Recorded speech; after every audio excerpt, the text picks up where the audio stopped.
Army chief general Ashfaq Pervez Kayani جو ہیں وہ بہت کامیابی کے ساتھ انہوں نے اس جنگ کا سامنا کیا، بہت کامیابی کے ساتھ ایک حقیقی جنگ کو انہوں نے فیس کیا، بہت کامیابی کے ساتھ ان کی اپنی افواج کی شہادت کوئی کم تو نہیں ہے، تو ان افواج کی شہادتوں کو اگر نظر میں رکھ کے چلیں تو میں یہ سمجھتا ہوں کہ اس کو خراج تحسین پیش کرنا چاہیے افواج پاکستان کو، نہ کہ میں اس وقت گفتگو کر کے ان کے کردار کو مجروح کرنے کی کوشش کروں۔ جنرل قیوم صاحب، یہ تو کہانی کچھ اور ہے، ہم کچھ اور سمجھ رہے تھے۔ کیا میرا اب سوال یہی بنتا ہے، کیا آپ ان کی جو باتیں ہیں پیپلز پارٹی کے، یہ صدر صاحب کے بہت قریبی ساتھی ہیں اور اب پیپلز پارٹی کراچی کے صدر بھی بن چکے ہیں اور سینٹ کے رکن بھی ہیں، جو یہ کہہ رہے ہیں آپ اس پہ یقین ہے آپ کو یہ صحیح کہہ رہے ہیں؟ میں یہ کہتا ہوں کہ اللہ کرے یہ سچ ہو جو کچھ یہ کہہ رہے ہیں، اور یہی پاکستان کی فلاح کے لیے۔ دیکھیں، آج ہمیں یہ نہیں بھولنا چاہیے کہ پاکستان اپنی تاریخ کے مشکل ترین حالات سے، آپ بیرونی خطرات آپ کے سامنے ہیں، امریکہ کے ساتھ آپ کا سٹینڈ آف الگ ہے، افغانستان کی سچویشن سامنے ہے، اور پھر ملک کے اندر جو آپ کی معاشی حالت ہے وہ دیگر گوں ہے۔ اس سے کوئی اپوزیشن کا بندہ، حکومت کا بندہ، سب لوگ وہ کرتے ہیں۔ ایسی صورتحال میں سب سے زیادہ ذمہ داری جو ہے وہ چیف ایگزیکٹو کے کندھوں کے اوپر ہے، اور پرائم منسٹر صاحب کو یہ سمجھنا چاہیے کہ وہ پرائم منسٹر پیپل پارٹی کے نہیں ہیں، وہ پورے پاکستان کے ہیں، وہ اپوزیشن کے بھی ہیں، وہ ہر طبقہ فکر کے ہیں۔ اس لیے ان کی جو مشاورت کور کمیٹی سے ضرور کریں، وہ جو بھی کرنا چاہتے ہیں، پارٹی کا اجلاس بھی بلا لیں، لیکن ایکچولی وہ مشاورت ان کی صحیح پارلیمنٹ کے ساتھ ہی ہونی چاہیے، جہاں ہر طرح کی آواز آئے گی اور وہ ان کی بہتری میں ہوگی، پھر ایک قومی سٹانس بنے گی اور اس کے اوپر آپ بات کریں گے۔ ابھی آپ صاحب جو کہہ رہے ہیں نا کہ دیکھیں چیف آف آرمی سٹاف تو آف کورس ہمارا سالار اعظم ہے، پاکستان کی فوج کا سالار ہے، پرسن سے ہماری نہیں ہے، ہم تو اس اپائنٹمنٹ کی بات کرتے ہیں۔ یہ کہہ رہے ہیں کہ ان کا بڑا احترام ہے اور یہ بہت اچھی بات ہے، لیکن جب a person no less than the prime minister of Pakistan یہ کہتا ہے کہ انہوں نے قانون اور آئین کی خلاف ورزی کی ہے، تو یہ معمولی بات نہیں ہے۔ دیکھیں، میں انڈسٹری بھی چلاتا رہوں، آنیسٹلی میں آپ کو بتاؤں کہ اگر ایک 4 مین یا چارج مین کے اوپر بھی آپ غلط کر دیں نا، کہ کبھی فائر کر دیا، تو وہ جاتا ہے کورٹ میں سٹے لے کے آ جاتا ہے، وہ کہتا ہے جی آپ اس کو ثابت کریں، یہ باتیں۔ اور زندگی میں، اپنی قوموں کی زندگی میں یہ موقع آتے ہیں کہ ہو سکتے چیف آف آرمی سٹاف کا کوئی سٹیپ ایسا ہو جس کے اوپر اعتراض ہو حکومت کو، کوئی سٹیٹمنٹ دی ہے، کوئی کام ایسا ہے جس کے اوپر، تو وہ آپ کانفیڈینشلی در پردہ اپنے اندر ختم کر لیتے ہیں، لوگوں کو پتہ ہی نہیں چلتا، پھر at the end of the day جو رزلٹ آئے گا لوگوں کو آپ بتا دیتے ہیں۔ اس کی تشہیر جو ہے وہ ناقابل فہم ہے، اس سے اگر بغلیں بجائے گا تو ہمارا دشمن بجائے گا۔ تو اس لیے میں یہ سمجھتا ہوں کہ آج یہ جو جس سچویشن میں ہم ہیں، آنیسٹلی میں سمجھتا ہوں کہ ایسا ہے جیسے ہمارے گھر میں ماتم ہوا ہے، کہ ہم ویسے مصیبت میں گرفتار ہیں، اور ہمارے وہ لوگ جنہوں نے اس کشتی کے ملاح ہیں، جو اس سفینے کے کپتان ہیں، وہ کریٹ ایسا پرابلم کر رہے ہیں کہ ہمارے دشمن اس سے خوش ہوں۔ آج اس لیے پولیٹیکل ایلڈرز، خواہ وہ حکومت میں ہیں یا نواز شریف صاحب جیسے لوگ، عمران خان اور باقی پارٹیوں کے، مذہبی پارٹی دوسری سارے، ان پہ بھی ذمہ داری ہے، میڈیا کے ہمارے جو سینئرز اور ایلڈرز ہیں ان کی بھی ذمہ داری ہے، سول سوسائٹی کے لوگوں کو، کہ آج ہم اس آگ پہ فوراً پانی ڈالیں اور اس مشکل سے آگے نکلیں اور آئین اور قانون کے راستے پہ چلیں۔ جی اچھا، اس پہ اب مسلم لیگ نون کے سینئر رہنما احسن اقبال صاحب سے بات کر لیتے ہیں۔ السلام علیکم احسن اقبال صاحب۔ جی وعلیکم السلام۔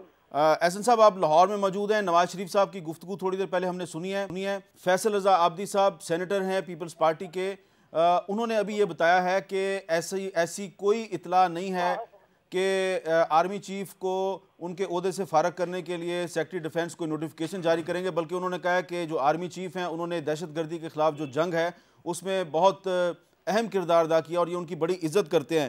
تو کیا آپ ان کی یہ جو وضاحت ہے اس پہ اعتماد کریں گے؟ دیکھیے، اصل بات یہ ہے، جیسے ابھی نواز شریف صاحب نے کہا کہ پاکستان اتنے بحرانوں سے دوچار ہے، اور ان بحرانوں کے اندر اگر ہم اداروں کے درمیان محاذرائی یا تصادم کی صورتحال پیدا کریں گے تو ہمارے کسی بھی دشمن کو اس سے اچھی صورتحال نہیں مل سکتی۔ اور اس وقت بہت ایک تحمل، بردباری اور ذمہ داری کی ضرورت ہے جو مختلف سطح پہ ایکسرسائز کی جانی چاہیے۔ لہذا سپریم کورٹ کا جب سے فیصلہ آیا ہے اس کے اوپر جس طرح کا حکومت نے رویہ اپنایا، اس کے اہم رہنماؤں نے جس طرح اس کی تضحیک اڑائی اور جس طرح کے تبصرے کیے جاتے رہے، اس سے ملک کے اندر جو تاثر قائم ہوا وہ رول آف لا سے محبت کرنے والوں کے لیے یا جمہوریت سے محبت کرنے والوں کے لیے بہت اس سے فکر مندی لاحق ہوئی کہ ہم کس سمت میں جا رہے ہیں.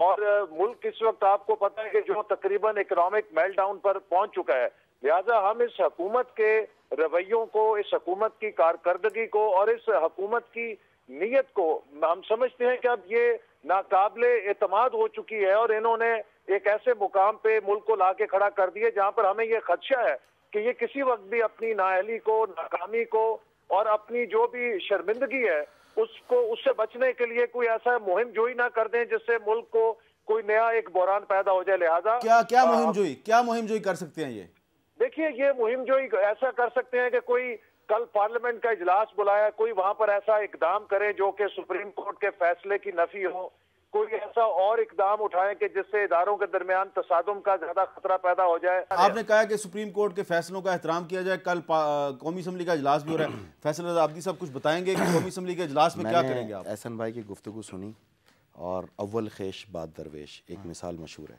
یہ میرے ہاتھ میں فیصلہ ہے جس پہ کو ویلیڈیٹ کیا تھا افتخار چودھری صاحب نے اور تمام الزامات کو صحیح ثابت کیا. لیکن اس کو تو پارلیمنٹ نے ویلیڈیٹی دے دی نا. اب میں وہی تو آپ سے کہہ رہا ہوں. اس فیصلے کے بعد یہ ہے معافی نامہ. جی ٹھیک ہے، معافی نامہ ہے نا. اب مجھے آج ایک بات نہیں، اس کا کیا تعلق ہے؟ میں بتا رہا ہوں نا سر، میں بتا رہا ہوں، سن لیجئے. آپ اپنی تمام چیزوں کو کیا یہ کورٹ سے ثابت کیا آپ؟ جی آپ پارلیمنٹ کے پیچھے جا کے کھڑے ہوئے تھے جب آپ، تو وہ بڑا نیک عمل تھا. ابھی تو ہم کھڑے بھی نہیں، ہم نے تو گفتگو بھی نہیں کی، اجلاس بلایا ہے تو آپ کو پریشانی لاحق. آپ کوئی مہم جوئی تو نہیں کریں گے؟ میں یہ سمجھتا ہوں کہ مہم جوئی اگر ہم نے کرنی ہوتی تو وزراء کٹہروں میں نہیں کھڑے ہوتے، آگ لگا رہے ہوتے جس طرح ماضی میں لوگ لگایا کرتے تھے. فیلڈ فورس کی کمی نہیں ہے ہمارے پاس. اور اپنے محترم بھائی کی بات سے میں متفق ہوں، چونکہ آرمی میں سرو کر چکے ہیں اس لیے ان کا بڑا کردار ہے اور قوم ان کی خدمات پہ فخر کرتی ہے. لیکن کیا سپریم کمانڈر آف مسلح افواج جو ہیں وہ صدر زرداری صاحب ہے نا، تو اگر آرمی چیف پہ یہ گفتگو ہو تو واقعی یہ انتہائی شرم کی بات ہے. تو جو سپریم کمانڈر جب علاج کرانے گیا تھا اس پہ جو گفتگو کر رہے تھے، کیا ان کو شرم آتی ہے پھر؟ احسن اقبال صاحب نے یہاں میرے پروگرام میں یہ کہا تھا کہ اللہ تعالیٰ انہیں صحت دے. ان کی بات نہیں کر رہا میں، جنہوں نے جلسے میں گفتگو کی ہے وہ آپ جانتے ہیں. میں شاہ محمود قریشی کی بات کر رہا ہوں، میں مسٹر کرکٹر کی بات کر رہا ہوں. تو ان کا احسن اقبال صاحب کی جماعت سے کوئی تعلق نہیں؟ احسن اقبال صاحب کی گفتگو نہیں کر رہا، اصول متعین کر رہے ہیں. ٹھیک ہے، واقعی ان شخصیتوں پہ گفتگو نہیں کرنی چاہیے. ٹھیک ہے، نہ آرمی کے کردار کو ڈسکس کرنا چاہیے بیٹھ کے، نہ صورتحال کو ڈسکس کرنا چاہیے. اللہ جانے وہ دفاع کے اندر کہاں میرے نکلے ہوئے الفاظ ان کو کہاں تذلیل کا باعث بن جائیں. یہ مجھ جیسے آدمی تو کل کوئی مہم جوئی نہیں ہوگی؟ کس چیز کی مہم جوئی ہوگی؟ پارلیمنٹ سپریم ہے، اجلاس کیوں بلایا؟ پارلیمنٹ جانے. آپ بھی اجلاس میں ہوں گے، ہم بھی اجلاس میں ہوں گے. اگر وزیر اعظم صاحب کے اوپر ہمیشہ پارلیمنٹ نے اعتماد کا اظہار کیا ہے نا. پارلیمنٹ کون ہے؟ عوام کون ہے؟ عوام منتخب کر کے اپنے نمائندوں کو پارلیمنٹ میں بھیجتے ہیں. پارلیمنٹ ہی تو عوام ہے.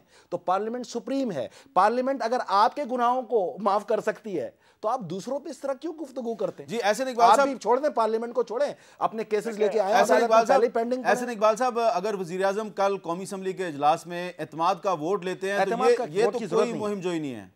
دیکھیے، میں دو باتیں کہنا چاہتا ہوں. پہلی بات تو انہوں نے عابدی صاحب نے ایک کہا کہ جی ان کو سپریم کورٹ کا فیصلے میں ہماری حکومت کے بارے میں مارشل لا کے بعد ایک کوئی توثیق کی گئی اس مارشل لا کی، اور دوسرا انہوں نے ایک معافی نامے کا کاغذ پیش کیا.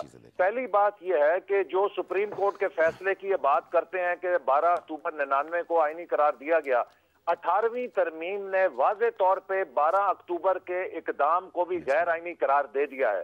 لہٰذا پارلیمنٹ کی جو 18ویں ترمیم ہے وہ اس سپریم کورٹ کے فیصلے کو زائل کر دیتی ہے کہ جس میں کسی قسم کی اس میں ویلیڈیٹی دی گئی تھی. دوسری بات انہوں نے جو کہی کہ معافی نامہ دیا گیا، مجھے افسوس ہے کہ آج یہ بھی وہی کاغذ لہرا رہے ہیں جو جنرل مشرف کے وزیر کاغذ لہرایا کرتے تھے. اور ان کاغذوں کو جب نواز شریف صاحب کی وطن واپسی کے لیے پیش کیا گیا تو عدالت نے ردی کی ٹوکری میں اٹھا کر پھینک دیا. لہذا جو آپ نے اب تیسری بات کی کہ اعتماد کا ووٹ، تو جو سپریم کورٹ کا فیصلہ آیا ہے اس میں وزیر اعظم کی پوزیشن بڑی متنازع ہو گئی ہے، اس وجہ سے کہ اس میں واضح طور پہ یہ کہا گیا ہے کہ وزیر اعظم نے اپنے اوتھ کو وائلیٹ کیا ہے. لہذا اب اس کے حوالے سے جب تک 16 کا کوئی فیصلہ نہیں ہوتا، اگر یہ کوئی ایک اعتماد کی صورت پیدا کرتے ہیں تو یقیناً ایک مہاذرائی کی کیفیت ہوگی کہ ایک ایسے وزیر اعظم کو جس کے بارے میں سپریم کورٹ نے کہا ہے کہ اس نے اپنے اوتھ کو وائلیٹ کیا، یہ اس کو اعتماد کا ووٹ دے کر تو پارلیمنٹ اور سپریم کورٹ کو آپس میں ایک دوسرے کے سامنے کھڑا کرنے نہیں، لیکن سپریم کورٹ نے احسن صاحب سپریم کورٹ نے 6 آپشنز بھی تو دیے. میں آپ سے اگر گزارش کروں، پہلی چیز تو یہ کہ ہم نے بھی اس اقدام کی مذمت کی جو مشرف صاحب نے کیا ایک پارلیمنٹ کو گھر بھیج کے، اس اقدام کی مذمت کی ہے، ان چوریوں کی مذمت نہیں کی ہے اس نے. یہ کیسز ہیں، اور میں آپ کو بتاؤں، یہ شاید میں ان کو بتاتا ہوں، یہ میں آپ کو کچھ نہیں دے رہا، میں یہ کاغذ نہیں ہے جناب، یہ معافی نامے اور معاہدے ہیں جن کا یہ ذکر کرتے تھے. اگر یہ ان کو کاغذ سمجھتے ہیں تو ان کی اپنی پریس کانفرنس، صورتحال یہ ہے کہ یہ بینک صورتحال میں ان معافی ناموں میری بات کیا یہ 4 ارب روپے کے جو لون لے کے رائٹ آف کرائے گئے وہ پارلیمنٹ کا کام ہے. میری بات سنیں نا، عدالت کے سامنے، اور نہیں میری اقدام کی مذمت کی ہے، چوریوں کی مذمت نہیں کی. باقاعدہ کیس رجسٹر ہیں، باقاعدہ کیس موجود ہیں، باقاعدہ نیب میں بھی موجود ہے، باقاعدہ یہ بینک کے چلانز ہیں جس پہ ایک فیکٹری پہ لون لے کے دوسری فیکٹری کے اوپر چیک کیش کرائے گئے. میرا خیال ہے کہ یہ دونوں بڑی پارٹیاں، میرا خیال ہے کہ یہ فوج کے ساتھ لڑنے کے موڈ میں نہیں، یہ آپس میں لڑیں گے. میں یہ کہنا چاہتا ہوں، دیکھیں ایک غیر جانبدار ایک پاکستانی کی حیثیت سے میں یہ بات کر رہا ہوں کہ ابھی ہم جس مشکل میں گرفتار ہیں نا، اس سے ہم نے نکلنا ہے اور آگے مستقبل میں دیکھنا ہے کہ ہم نے کیا کرنا ہے. ماضی میں کسی پارٹی نے کیا غلطی کی، کیا غلط تھا، دیکھیں آج کی سچویشن سے نکلنے کے لیے آپ کو آگے جانا ہے. اور خصوصاً جو لوگ حکومت میں ہیں، عابدی صاحب جیسے لوگ یا حکومت کے لوگ، یہ ویک وکٹ پہ ہیں. ویک وکٹ پہ اس لیے کہ اقتدار ان کے پاس ہے، ان کا دل بڑا ہونا چاہیے، ان کو بہت اکاموڈیٹ کرنا ہے، ان کو بہت سی باتیں سننی پڑتی ہیں، ان کے کندھوں پہ ذمہ داری ہے.